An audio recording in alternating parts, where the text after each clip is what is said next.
Dan aku baru punya kartu kredit itu tahun 2025. Kenapa dong? Ya papaku yang ngajarin. Kamu boleh kredit kalau kamu sudah ngerasain kredit itu seperti apa. Karena bapakku tuh direktur bank pekreditan rakyat. Jangan kredit demi konsumtif kalau gaya hidupmu nggak sesuai. Kreditlah karena kamu bertujuan ini untuk menunda payment, bukan karena buat gaya hidup. Jadi kartu kredit itu kan sebenarnya kita bisa menunda payroll kan. Yes. Kita beli sekarang, dibayar di bulan depan. Yeah. Itu akan bagus kalau itu digunakan untuk kegiatan yang bermanfaat. Nah itu yang ngajarin papaku. Kalau kamu belum di level itu nggak usah punya kartu kredit. Kalau kamu udah punya kartu kredit langsung ambil yang limitnya paling tinggi. Caranya limit paling tinggi adalah dia ngajarin limitnya segini, kamu habisin dulu buat bermanfaat. Nanti tembus dan sekarang udah limit yang segini. Dan bener tak gunain buat yang bermanfaat. Jadi kayak bayangin aku dapat fasilitas bayarnya bulan depannya. Jadi duitnya masih bisa diputar yang lain. Itu yang ngajarin papaku. Kamu punya masalah sama kredit. Mungkin kamu belum tahu tentang ilmu yang satu ini dan membuat hidup kamu menjadi berantakan. Di dalam manajemen perkreditan ada yang dikenal dengan prinsip 5C. Apa itu? Nanti kita bahas. Alurnya gampang dia, ya. Nanti dari tim sales itu kan sangat kasih kamu daftar calon nasabah.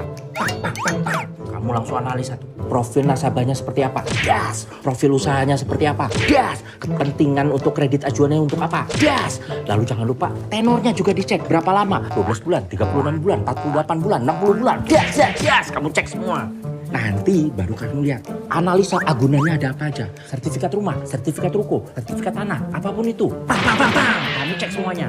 Kalau misalnya udah oke, langsung bang approve, ya kan? Kumpulkan analisanya, langsung kirim ke tim sales.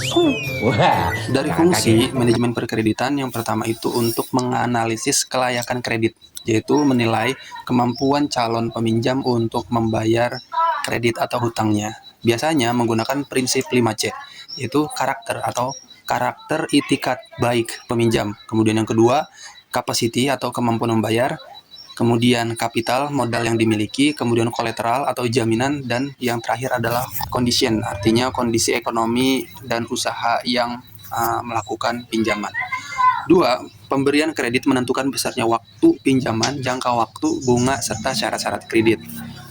Kemudian yang ketiga, pengawasan kredit, yaitu memantau pembayaran angsuran dan kondisi usaha debitur. Kemudian mengidentifikasi sejak dini jika ada potensi kredit yang bermasalah. Dan yang keempat adalah penanganan kredit bermasalah, artinya melakukan penjadwalan ulang, restrukturisasi atau tindakan hukum jika diperlukan. Contohnya gini, bank akan menilai kemampuan calon debitur sebelum memberikan pinjaman.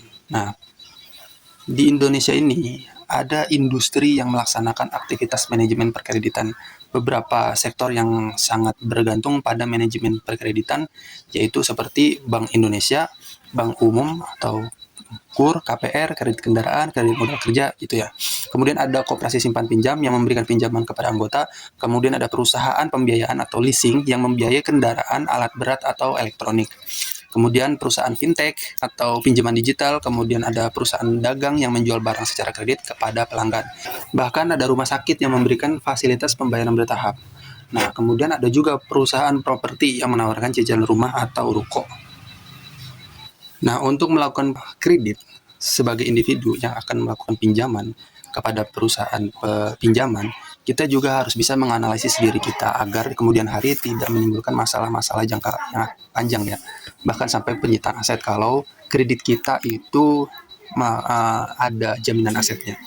Oke, secara manajemen perkreditan pribadi dalam kehidupan sehari-hari, setiap orang juga perlu menerapkan manajemen perkreditan agar kondisi keuangan tetap sehat. Contohnya, minjam uang sesuai kemampuan. Terus untuk membayar, kemudian menghitung rasio cicilan terhadap pendapatan. Idealnya sih 30-35% ya dari penghasilan per bulan. Kemudian membayar angsuran tepat waktu agar tidak terkena denda dan menjaga riwayat kredit agar tetap baik. Kemudian memilih pinjaman yang benar-benar produktif, misalkan untuk pendidikan, modal usaha dibandingkan pinjaman konsumtif yang tidak mendesak. Kemudian menyiapkan dana darurat agar tetap mampu membayar cicilan saat pendapatan menurun. Dan yang terakhir, membandingkan bunga, biaya administrasi dan tenor sebelum mengambil pinjaman. Contohnya gini, Ketika seorang punya penghasilan 8 juta per bulan, agar keuangannya sehat, maka total cicilannya sebaiknya tidak melebihi angka 30%-nya, yaitu 2,4 juta. Kalau cicilan sudah sampai 4 juta, maka akan membuat kesulitan keuangan menjadi meningkat karena pendapatan itu sebagian besar habis untuk membayar hutang. Jadi kesimpulannya, manajemen perkreditan bukan hanya penting bagi lembaga keuangan, tapi juga bagi setiap individu. Bagi perusahaan, manajemen perkreditan membantu meningkatkan laba sekaligus mengurangi resiko kredit macet. Sementara bagi kita sebagai individu, manajemen perkreditan mampu untuk menjaga stabilitas keuangan sehingga menghindari utang berlebihan dan membangun reputasi kredit yang baik. Dalam dunia usaha maupun kehidupan pribadi, prinsip utamanya sama.